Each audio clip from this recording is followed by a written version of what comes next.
시청자 여러분 안녕하십니까? BTV 주간 종합 뉴스 시작합니다. 오는 2028년 인천에 고등법원이 설치됩니다. 법원 설치를 위한 법안이 국회 본회의를 통과한 건데요. 항소심 재판을 받기 위해 서울을 오가야 했던 인천 시민들의 불편을 덜게 됐습니다. 이형구 기자입니다. 300만 명이 살고 있는 대한민국 3대 도시 인천. 하지만 고등법원이 없습니다. 항소심 재판을 받으려면 서울 고등법원으로 가는데 왕복 4시간은 길에 버려야 합니다. 특히 전국 항소심 사건 3만 8천여 건 가운데 인천은 2,500여 건을 차지합니다. 고등법원이 있는 대구보다도 많습니다. 인천 고등법원 필요성이 커지는 이유인데 시민사회는 110만 서명운동을 벌이며 고법 설치를 촉구했습니다. 인천 여야 정치권은 관련법을 대표 발의하며 선봉에 섰습니다.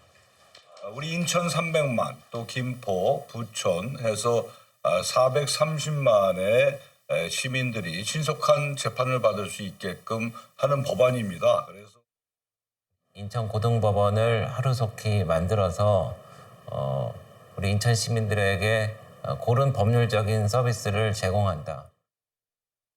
시민들의 수건, 인천 고등법원 설치 법안이 지난 28일 국회 본회의를 통과했습니다. 특히 재석위원 270명 모두 찬성표를 던졌습니다.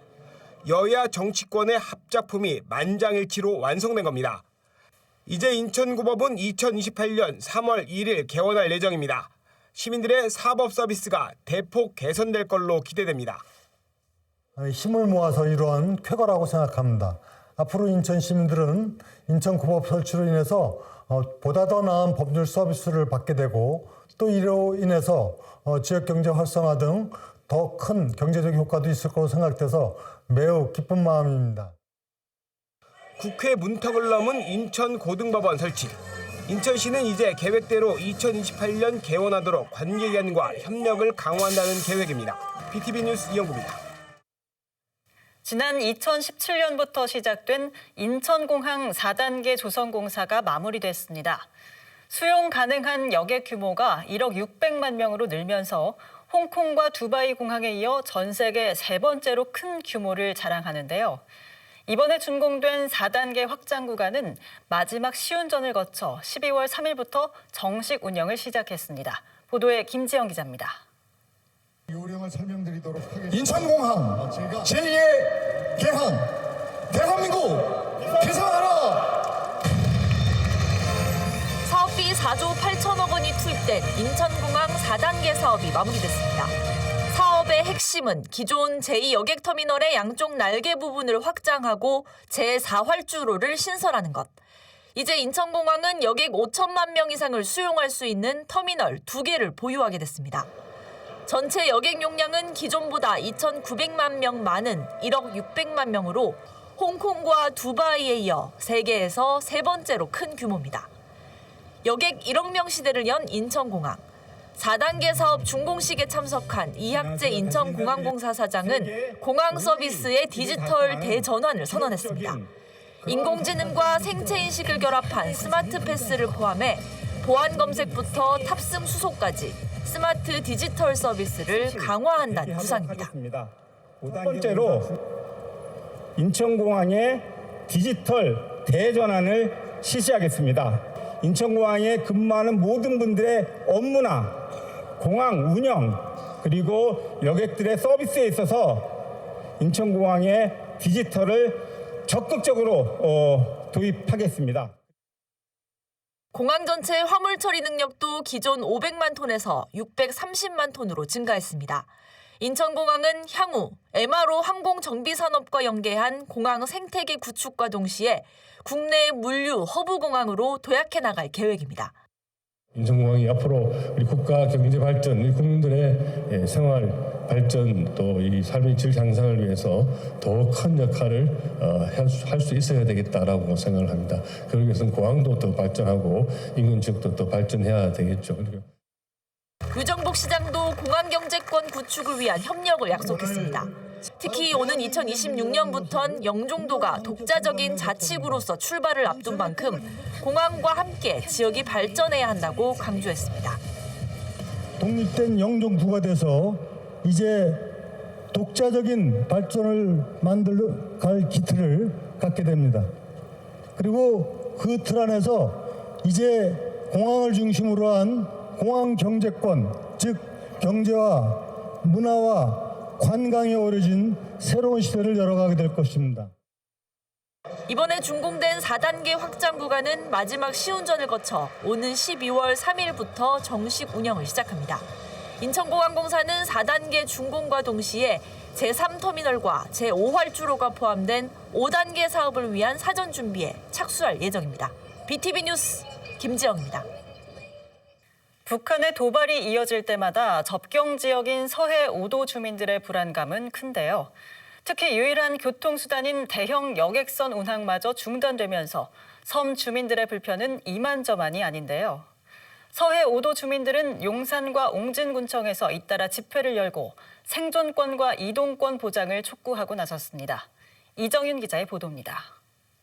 이동권, 기본권을 유린하는 문경복 옹진군서는 사퇴하라! 사퇴하라! 사퇴하라! 사퇴하라! 옹진군청 앞에 모인 서해 5도 주민들. 백령도행 대형 여객선 도입이 무산되자 이에 항의하기 위해 모인 겁니다.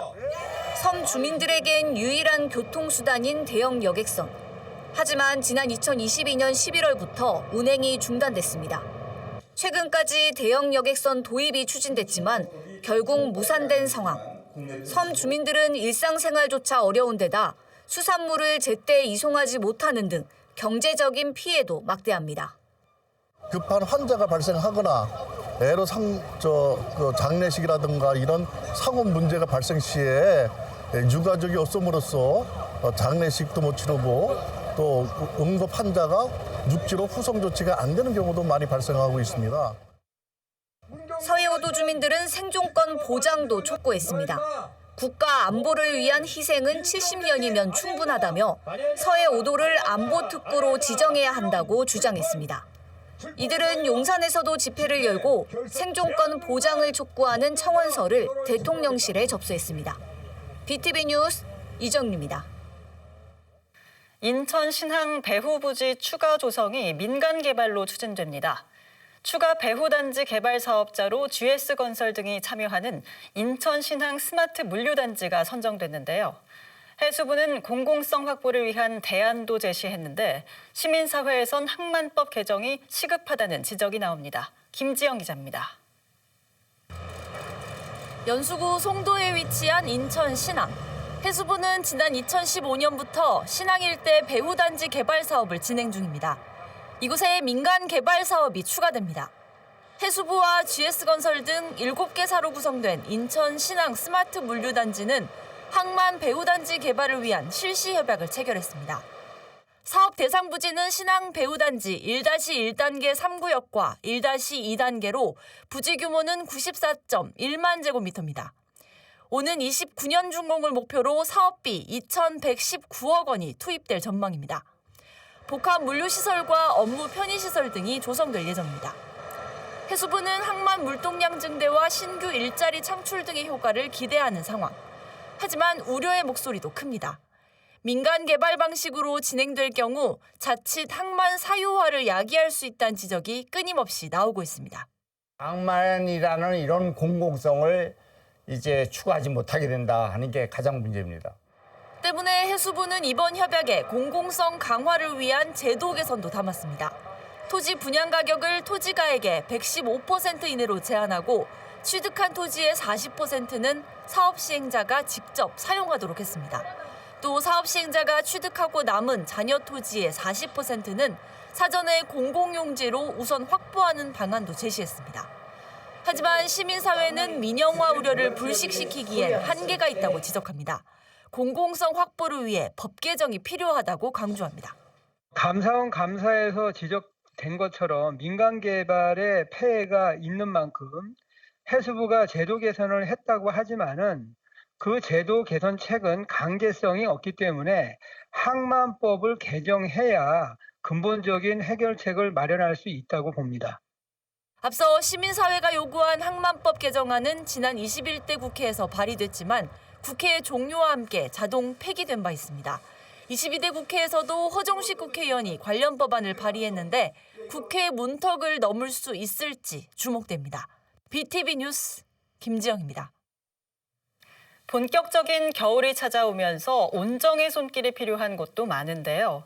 올해도 인천 시민들의 따뜻한 나눔을 느낄 수 있는 사랑의 온도탑에 불이 켜졌습니다. 올해 모금 목표액은 108억 8천만 원인데요. 많은 기부로 올해도 사랑의 온도탑이 100도 이상 올라가길 기대해 봅니다. 이정인 기자입니다. 인천시청 앳들광장에 세워진 사랑의 온도탑. 올해도 어김없이 불이 켜졌습니다. 모금 목표액은 108억 8천만 원. 성금 1억 880만 원이 모일 때마다 1도씩 올라갑니다. 희망 나눔 모금이 시작되자마자 기업들의 기부도 이어졌습니다. 인천국제공항공사는 18억 원을 기부하면서 누적 기부금은 200억 원을 넘었습니다. 공항에 종사하시는 분들이 8만 5천 명 정도가 됩니다. 예.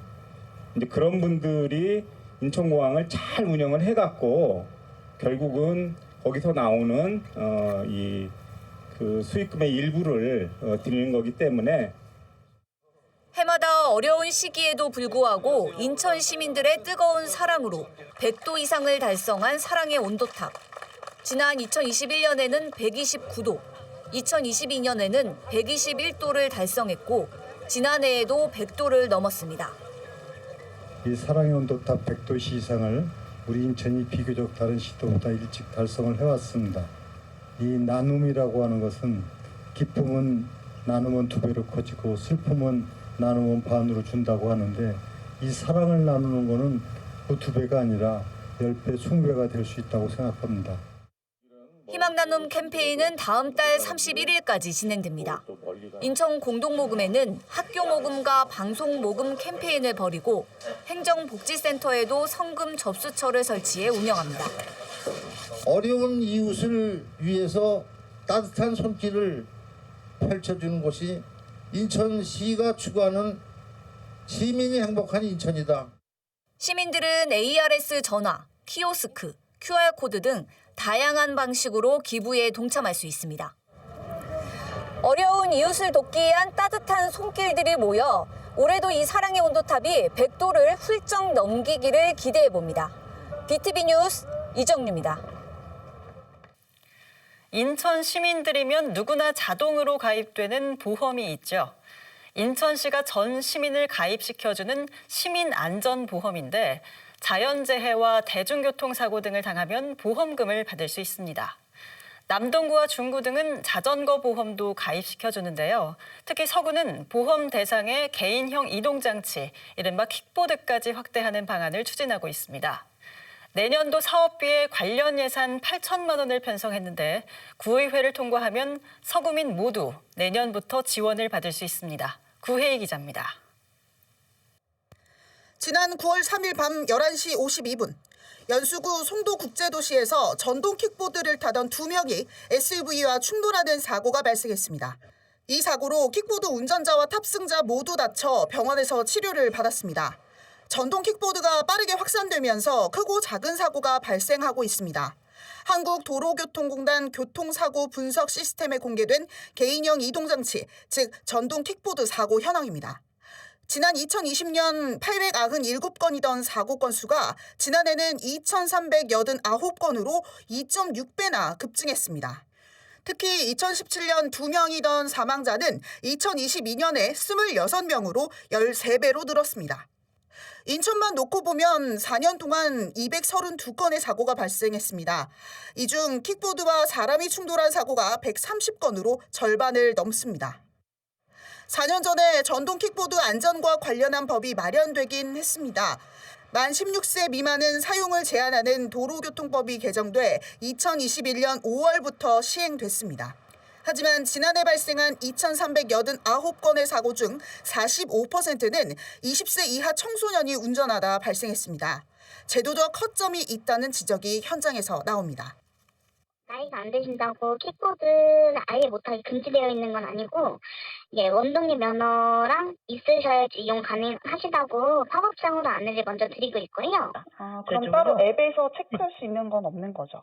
네, 어플에서 아예 킥보드를 못하게 막는다거나 그건 없는데 기초단체가 전동 킥보드 안전 관련 제도 보완에 나섰습니다. 서구의회는 지난 9월 개인형 이동장치 이용 안전 증진 조례를 제정했습니다.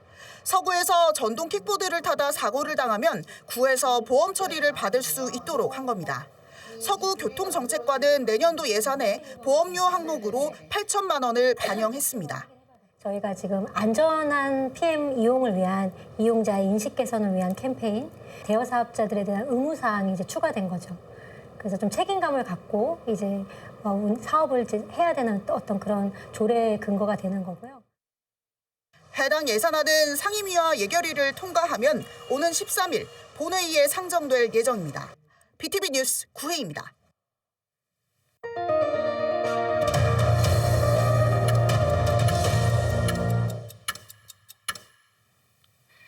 한강 하구의 해양 쓰레기 문제, 어제 오늘의 얘기가 아니죠.